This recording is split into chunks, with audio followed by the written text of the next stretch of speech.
नमस्कार दोस्तों, मेरा नाम डॉक्टर गुंजन है। मैं प्रैक्टिसिंग नॉन इन्वेजिव कार्डियोलॉजिस्ट हूँ ग्रेटर नोएडा के अंदर। आज हम बात करेंगे कि यंग लोगों में, जवान लोगों के अंदर हार्ट अटैक इतने क्यों आखिरकार हो रहे हैं।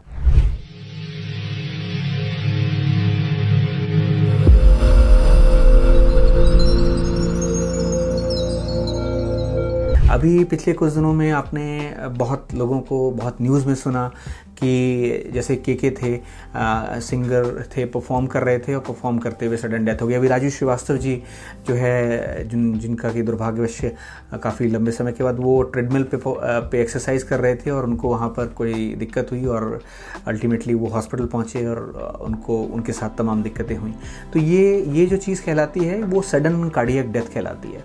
तो सडन कार्डियक डेथ जो है वो उसका रिस्क आपको, मुझे या किसी भी एक आम आदमी को एक सडन कार्डियक डेथ का रिस्क होता है। वो रिस्क जो है मेल्स में थोड़ा ज़्यादा होता है और फीमेल्स में थोड़ा कम होता है, और वो रिस्क एक जनरल पॉपुलेशन के लिए है। ये रिस्क आपको, जो सडन कार्डियक डेथ का जो रिस्क है, ये कई कारणों से बढ़ सकता है।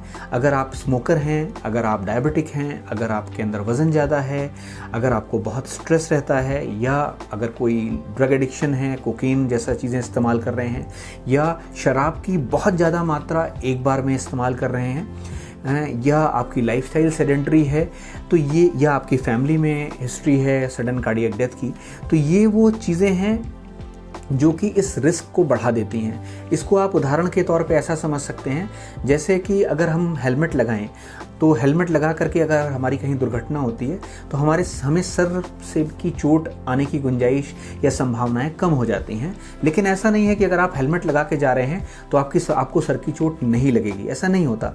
आपका रिस्क कम हो जाता है। तो ये रिस्क को बढ़ाने का और रिस्क को घटने का के लिए ये कारक जिम्मेदार हैं। अगर जो मैंने अभी बातें करी, अगर आपको ये चीज़ें हैं तो आपको सडन कार्डियक डेथ का रिस्क ज़्यादा हो जाता है। और ये रिस्क जो है एक्सरसाइज के टाइम पे या स्ट्रेस के टाइम पे थोड़ा बढ़ जाता है। वैसे तो हमारे भूतपूर्व प्रधानमंत्री, भूतपूर्व राष्ट्रपति APJ अब्दुल कलाम, सबके प्यारे, उनकी भी डेथ जो हुई थी वो इस भाषण देते हुए सडन डेथ हुई थी।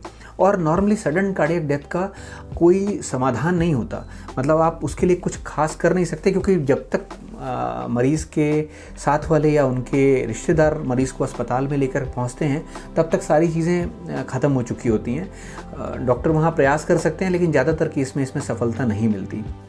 तो सडन कार्डियक डेथ इन सब कारणों से बढ़ जाती है। और अब ये प्रश्न आता है कि क्या ये ज़्यादा हो रही हैं? ज़्यादा कम, शायद आप ज़्यादा सुन रहे हैं। अस्पतालों में ऐसा नहीं है। पहले, आज की तारीख में आपको ये न्यूज़ मीडिया बहुत ज़्यादा है तो आपको ये सूचनाएं थोड़ी ज़्यादा मिलती हैं।